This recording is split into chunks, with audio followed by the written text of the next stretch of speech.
Good afternoon to my dear students. I hope whatever I had taught yesterday, you have revised that. Can anybody tell that what did I teach yesterday? Any one of you? Yes, Harshita. Yes, please tell me what did I teach yesterday?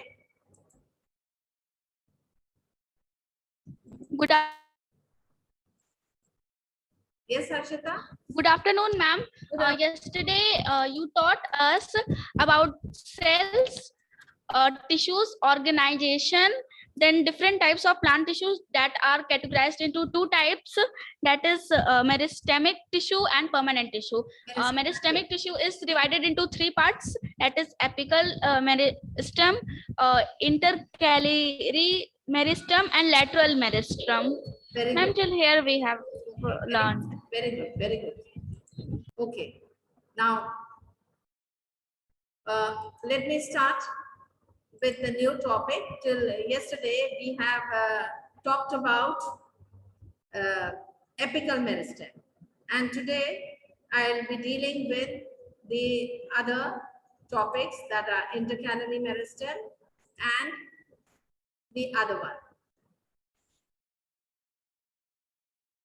So this is the second session of lesson 1, and just to brief you up with apical meristem, the apical meristems are found at the tip of the shoot and at the tip of the roots, and they divide continuously, thus increasing the number of cells. And as the number of cells increase, the height of the plant and the length of the root also increases. Now, apical meristems in plants belonging to the dicot class, dicot, I guess you are understanding. Dicot is the short form for dicotyledonous plants. And I guess you understand what is dicot. Dicot plants are the plants in which seeds have got two cotyledons. Two cotyledons like that of grapes. And monocotyledon seeds are which having only one cotyledon, for example, rice. So in plants belonging to the dicot class, apical meristems are located in both the shoot tip and the root tip. A shoot is simply a young leaf bearing stem, as you can see in this picture also. Yesterday, we have studied it in detail. But in plants belonging to the monocot class, apical meristems are located in the which region?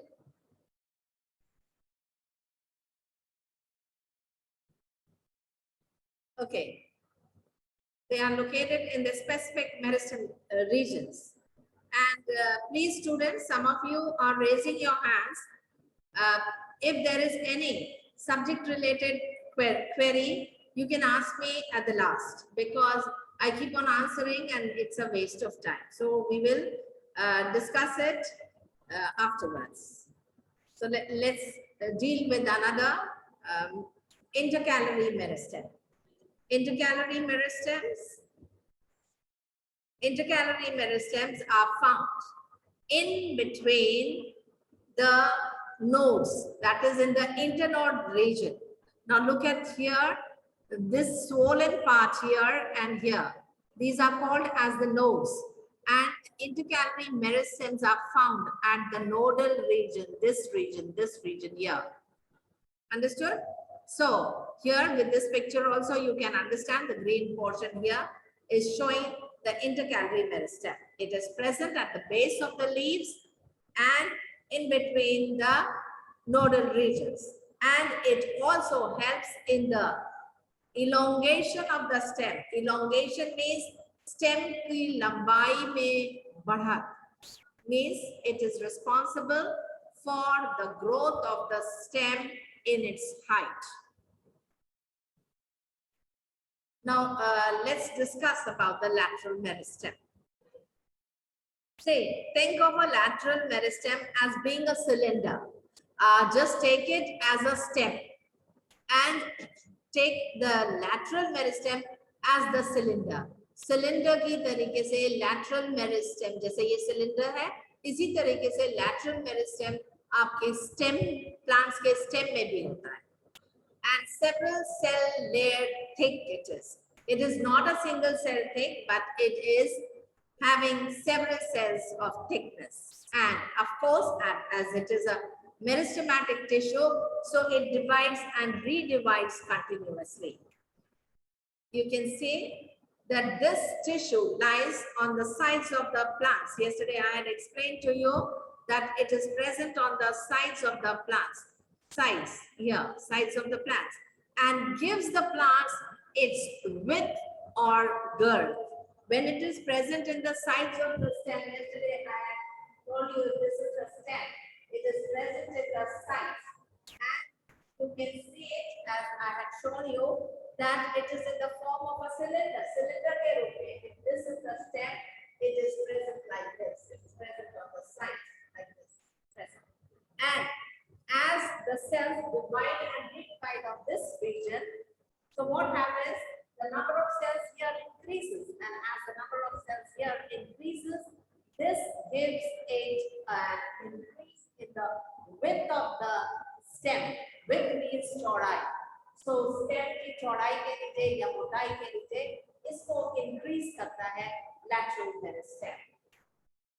And this helps in the secondary growth of the stem. This results, I may say, in the secondary growth of the stems. Now just look at this picture.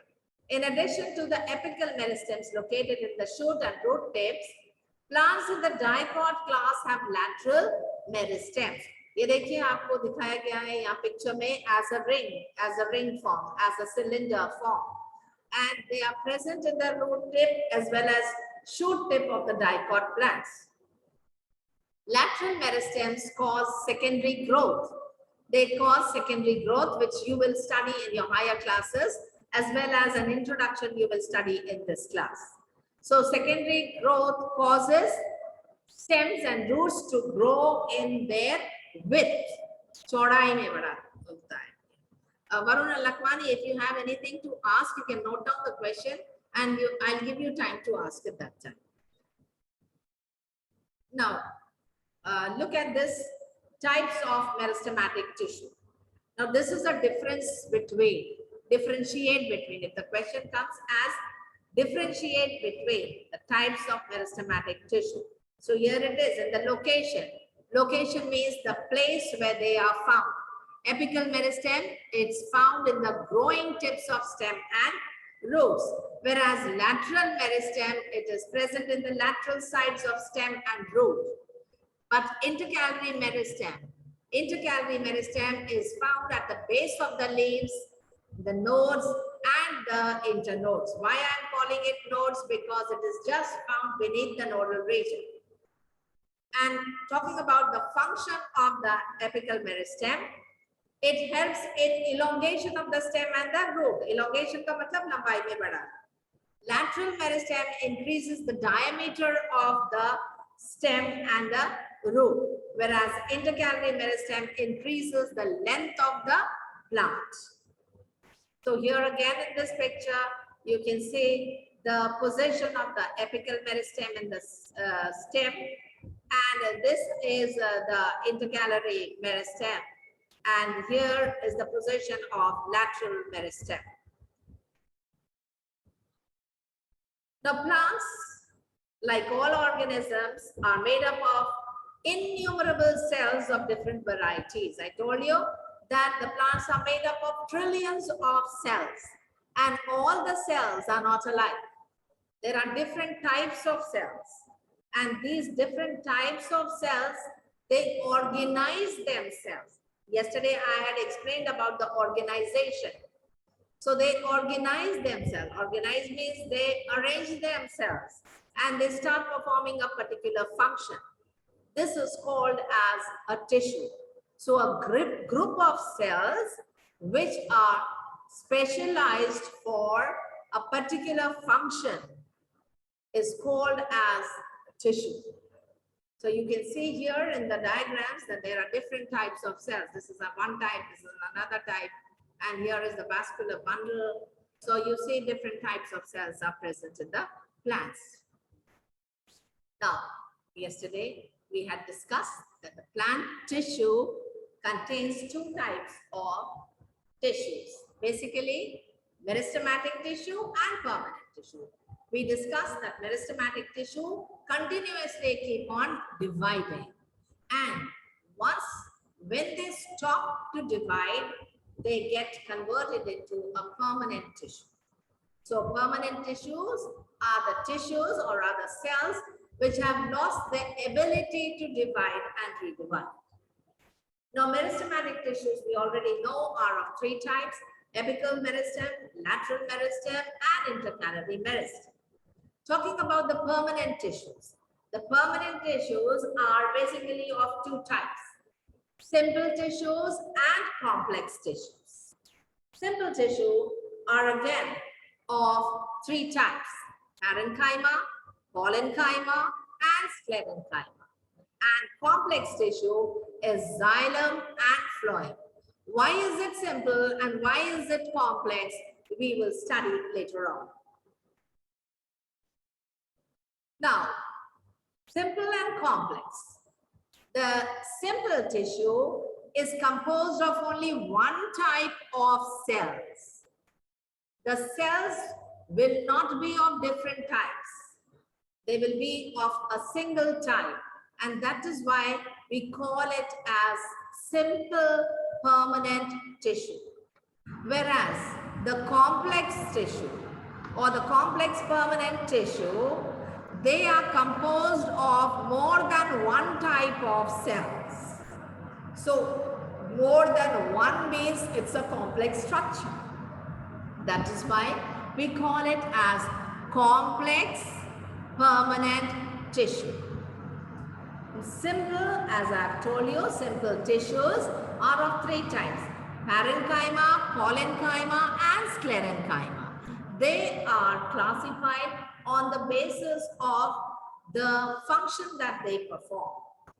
And complex tissues, they are also classified on the basis of their structure and on the basis of the functions that they perform. The parenchyma and the parenchyma are also called as chlorenchyma cells. Chlorenchyma, the word itself says that these tissues have got chloroplast in them. So all the simple tissues which have chlorophyll in them, they are called as chlorenchyma cells. Xylem is made up of xylem vessels and xylem tracheates, and phloem is made up of sieve tubes and companion cells. Characteristics of permanent tissue. Now the shape and size we'll discuss. The cells have definite shape and size which do not alter afterwards. When we were studying meristematic tissue at that time, you had studied that the meristematic tissues are very simple type of tissues. They have a very thin cell wall. They have a very big conspicuous nucleus. The cytoplasm is dense. The cells are compactly arranged. They do not have any intercellular space in between them. And the cells are living. Here, when these cells have stopped to divide, they are converted into permanent tissues. So, their shape is definite. Their size is also definite. They do not change afterwards. They remain the same. What is their function? Permanent cells come to have specific functions. जिस place में वो होंगे उस place में उनका particular काम होगा. जैसे कि पैरेन्काइमा है, कॉलेन्काइमा है, स्क्लेरेन्काइमा है. ये सेल्स जिस जिस जगह पर होते हैं उस जगह के लिए ये एक पर्टिकुलर काम करते हैं जिसको हम लोग अभी डिटेल में पढ़ेंगे. Their walls may be thin or thick depending upon the structure, and the thicknings can be regular or irregular. अगर उसमें अंदर थिकनिंग होगी तो वो थिकनिंग्स जो हैं वो या तो रेगुलर होंगी. Regular means that they will be all around the cell. They will be all around the cell. Suppose this is the cell, so the thickness will be equally thickened. चारों तरफ से एक जैसा थिकनेस होगा तो उसको बोलेंगे कि रेगुलर थिकनिंग है. लेकिन अगर यही चीज if it is thin at one side and thick the other side, thick this side and thin at the other side, then this is called as irregular thickness. Now what about the division? Normally they do not divide because they've already stopped dividing. So all the permanent tissues, normally they do not divide. And these tissues may be living or these tissues may be dead. Like sclerenchyma cells, they are dead cells. And the nucleus is present in them if they are living cells, and the nucleus is slightly shifted to the peripheral region because the vacuole occupies a big space in the center. Now this is the chart. See, the plant tissue can be divided into two categories: meristematic tissue and permanent tissue. This I am repeating for you so that you are well versed with it. Then the meristematic tissue again, apical, intercalary and lateral meristem. But another type of division is based upon the function that they perform. The permanent tissue is divided into three categories based upon the function that they perform. And the categories are protective tissue, then they are supporting tissue, and they are conducting tissues. Protective tissue, supporting tissue, and conductive tissue. Protective tissues. As the name says, that the protective tissues will function to protect the delicate parts of the plant. Supporting tissue. Supporting tissues means that these tissues are meant to give support to the stem, support to the leaf, and support to the roots. And conducting tissue means that they are there to conduct something, to transport something, to conduct.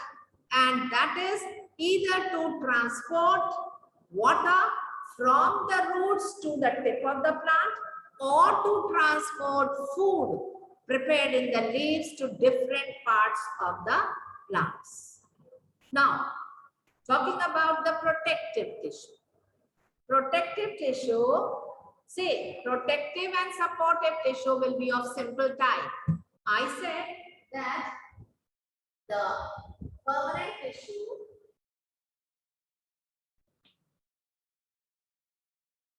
is divided into two categories. Now I said this: simple and complex. But the other method of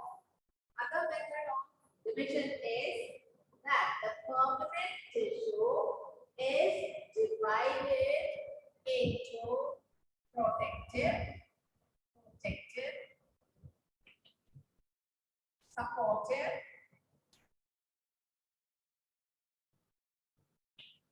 and conductive. So, according to this classification, the protective and supportive tissues will be of simple type. Their structure will be of simple type. But the conducting tissue, as it is made up of many cells, so it is the example of complex tissue. कई scientist होते हैं, कई scientist कोई एक criteria लेकर के उसको divide करते हैं। तो यहाँ पर दो तरीके का क्लासिफिकेशन है। एक सिंपल क्लासिफिकेशन आपको बता रहा है कि permanent tissues they are classified into simple and complex. लेकिन अगर फिर हम इसको क्लासिफाई करेंगे तो आप कह सकते हैं कि simple tissues are protective and supportive tissue. Okay, supportive, protective and supportive, and tissue is the complex permanent tissue. Now let me talk about the others. We have discussed the cell type of the meristematic tissue. So let us do a recap about this also. That these tissue, they arise from the meristematic tissue. When the meristematic tissue stops to divide, then it converts into permanent tissue. The cells of this tissue gradually lose their power to divide and acquire a definite shape, size, and function. These tissues, they may be living or dead, as I've already told you, and these are classified into two types: the simple permanent tissue and the complex permanent tissue. For your studies, you can take it the other way also. You can take it the other way, that simple tissue is divided into protective tissue and supportive. And the complex tissue is called as the conductive tissue. Now, simple permanent tissue. This tissue comprises of the same type of cells which perform the same function and all arise from the same origin. Simple, नाम से बता रहा है कि ये simple तरीके के. Their origin is the same type of cell. जितने भी simple permanent tissues होंगे, वो एक ही तरीके के cells के divide करने से बने हैं और वो simple होंगे अपने structure और simple होंगे function में. Their function will remain the same. These are three categories of simple permanent tissue, and they are parenchyma, parenchyma, and sclerenchyma. So, supporting tissues, protective tissue के बाद supporting tissue को हम divide करेंगे.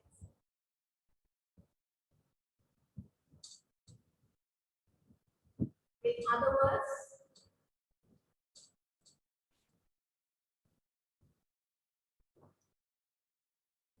say simple permanent tissue can be classified into protective tissue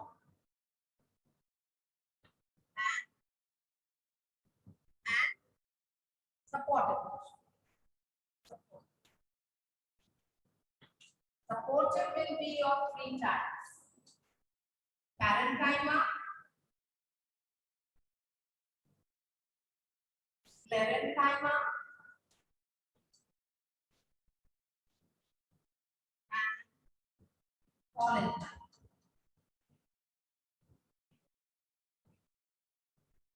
Complex tissue will be complex permanent tissue.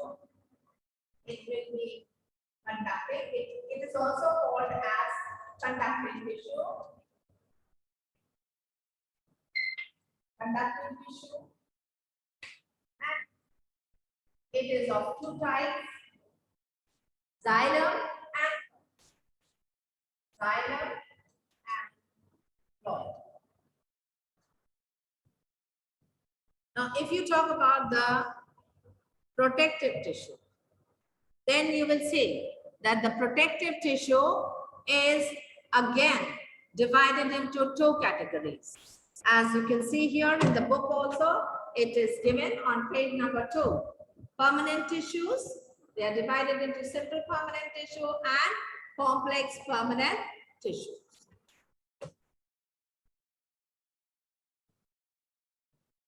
They can also be classified, the permanent tissues can also be classified as the dermal tissue, the ground tissue, and the vascular tissue. So, this will be the vascular tissue. either complex permanent tissue or conducting tissue, or we can call them as vascular tissue. Now, the dermal tissue, the protective tissue is also called as the dermal tissue. This tissue is also called dermal tissue.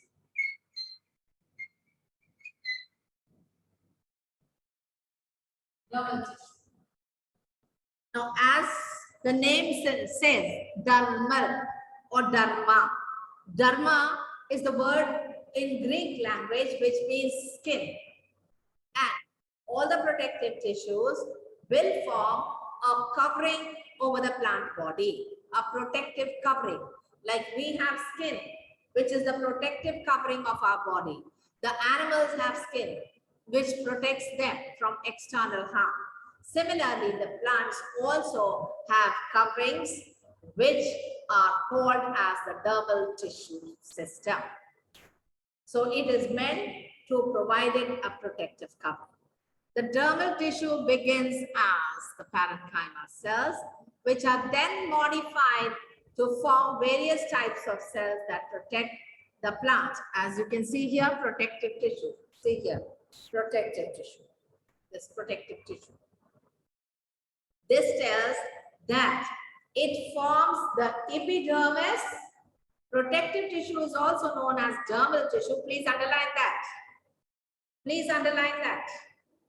Protective tissue is also known as dermal tissue as it forms the epidermis. Epi means external and dermis means covering. So the external covering of the plants is called as epidermis. It covers the surface of leaves and living cells of roots and stems.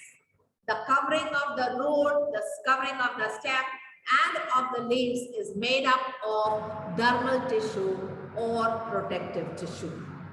It is made up of a single layer of closely packed cell. The epidermis, if I show, I'll be showing you after this, it is made up of a single layer of cells.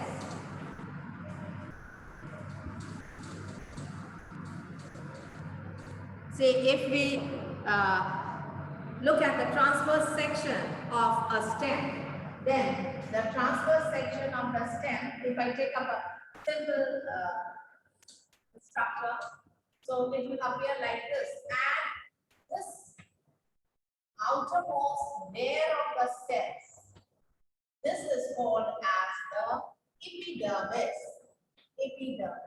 which is present in the plants.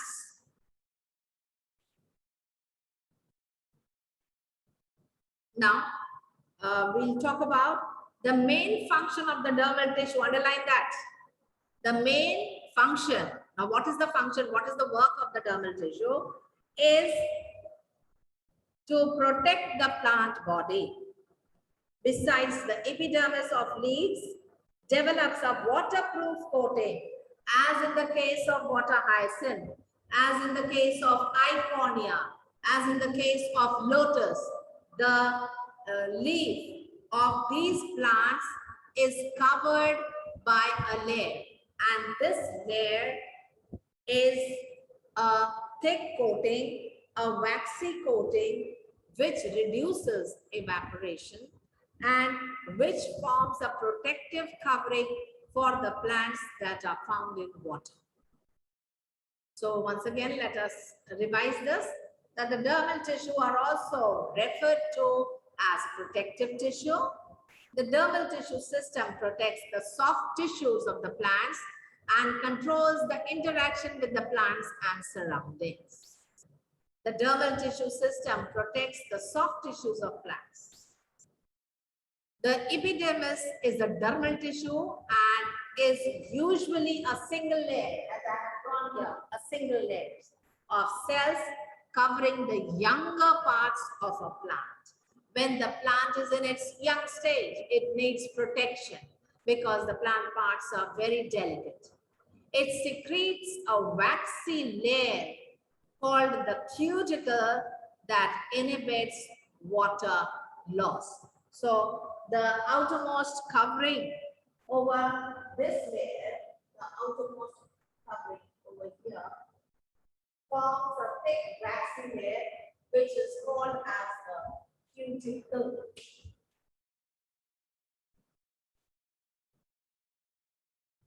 Look at the structure. Look at the structure given here. The slightly yellowish green colored structure and this colored structure is called as the upper epidermis, and the covering here is called as the cuticle. And then this is the inside of the stem, and then in the stem you have long cells like this. These cells are called as palisade parenchyma cells, which we will study later on.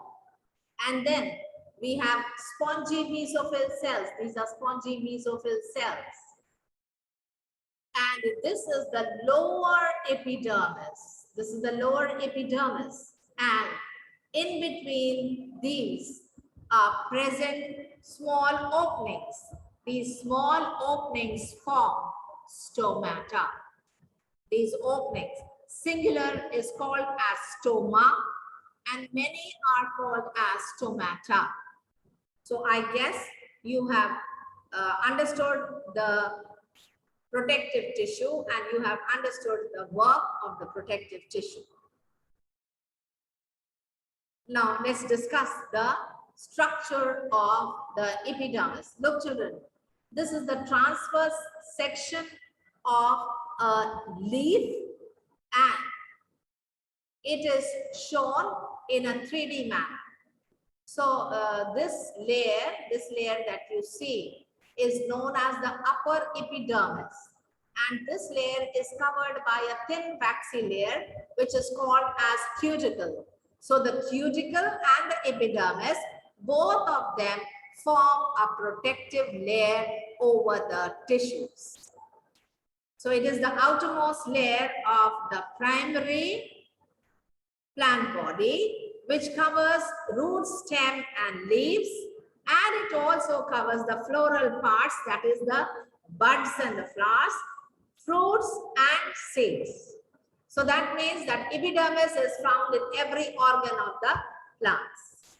They are one layer thick with cuticle. They are composed mostly of unspecialized.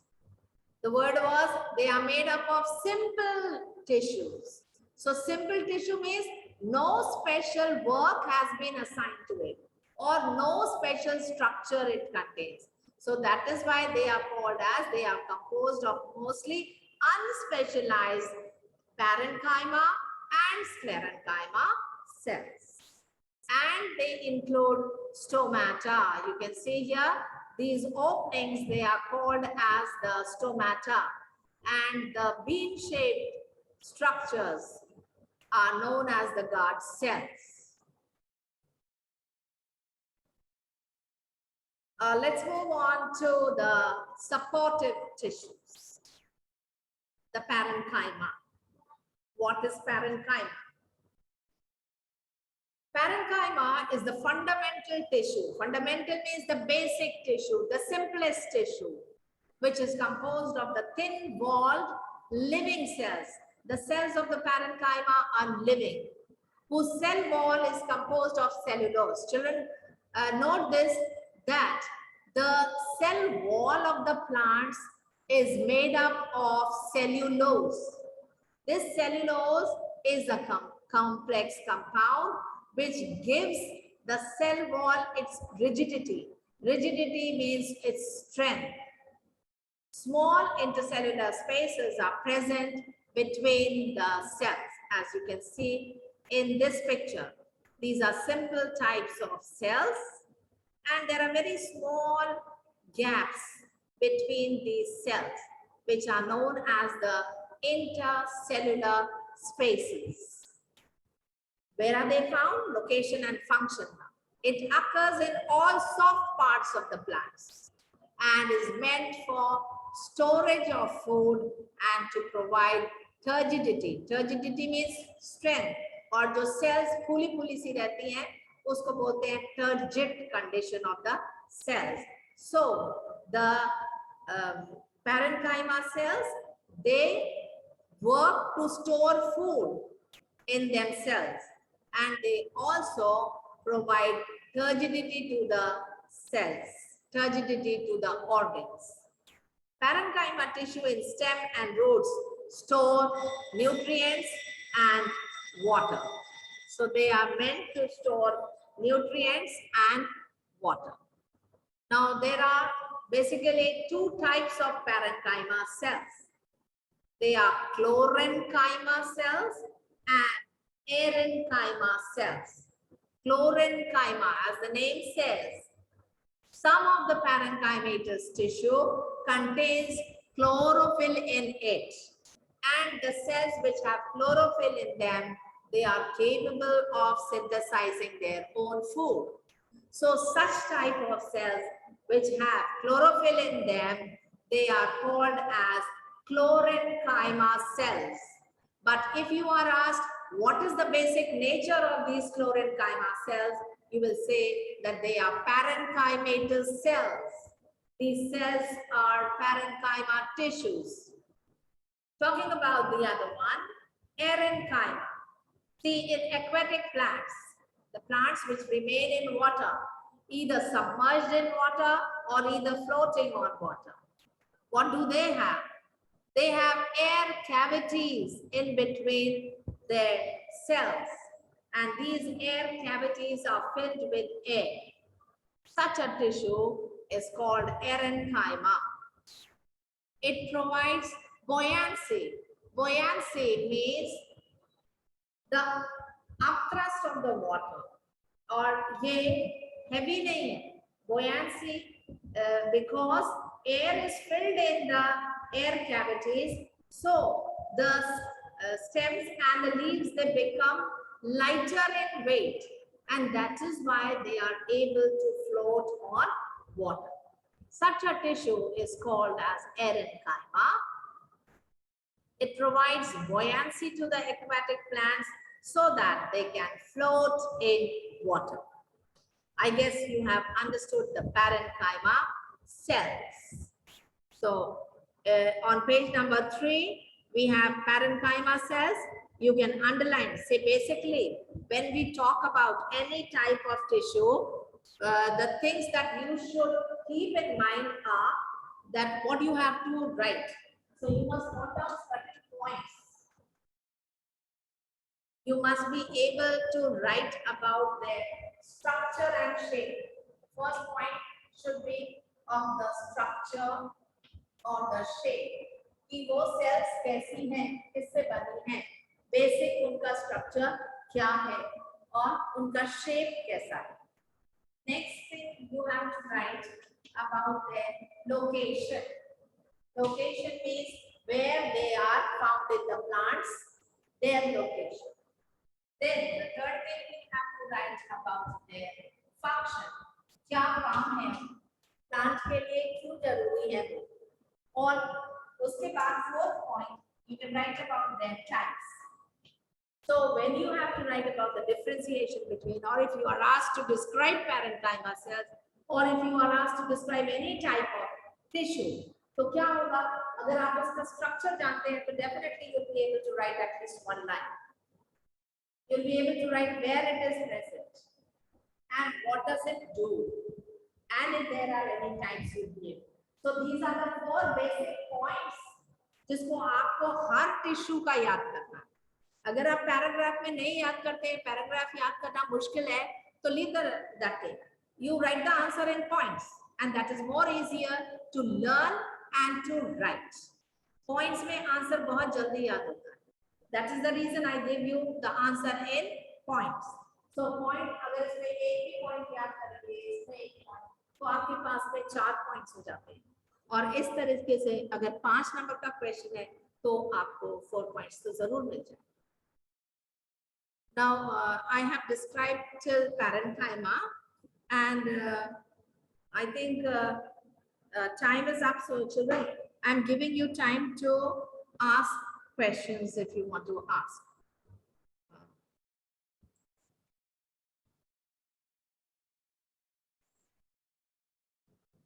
Yes, yes, children. Anybody who wants to ask question? Yes. Yes, Harshita Singh. Okay, Harshita, yes. Ask your doubt. Good afternoon, ma'am. Ma'am, this cell supporting tissue, its first parenchyma cell tissue. H is pronounced as curve. Parenchyma. Yes. Parenchyma. So, ma'am, why it is called thin living walled cells? Because ये just अभी meristematic tissue से बन रहे हैं. Meristematic tissue thin wall थी, याद करिए thin wall. ये देखिए पिक्चर में, यहाँ देखिए thin wall, they are thin wall, thin cell walls, they have thin cell walls. तो मेरिस्टेमेटिक टिश्यू तो ऑलरेडी थिन वॉल थी और उसने अपना डिवाइड करना जब बंद कर दिया तो वो परमानेंट टिश्यू हो गया. तो जो सबसे बेसिक टाइप का परमानेंट टिश्यू था वही पैरेन्काइमा सेल बना. ठीक है? No, ma'am, so I'm not asking that. I'm asking that in the book it is given thin walled cells, but you said that it is thin living walled cells. So, ma'am, why you said living? ये living है, living because Yes, they have ma'am. nucleus in them. Because they have nucleus in them, and all the life activity occurs in the nucleus. जिसमें nucleus नहीं होगा वही cell सिर्फ dead cells होता है, और जिसमें nucleus होएगा वो living cells होगा. ठीक है? Okay, ma'am. That is Thank why you. I call them as living. Okay, who is this? Pragya Mishra. Yeah, clear your doubt. Yes, am I audible? Yeah. Miss, in mermastic tissue in characteristics, the fourth topic I could not understand. Please speak a little louder. Miss, in mermastic tissue, there are the characteristics. In that, the fourth point I could not understand. The fourth point is they have dense cytoplasm. This one? Yes, ma'am. Okay, they have dense cytoplasm with a large prominent nucleus. Say, when you studied the structure of a cell in class 6, I don't know how much you remember, but let me describe it. So, if this is the structure of a cell, if this is the structure of a cell, then you have studied that the outermost layer is thick and this is protected. We have just now studied. And this protected layer is the cell wall. This is called as the cell wall. And this is called as the cell membrane. Now, there is a viscous fluid which is present inside the cell.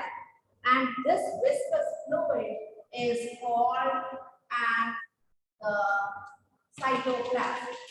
This is the cytoplasm. This cytoplasm, all the activities takes place here and in the nucleus. This cytoplasm is living.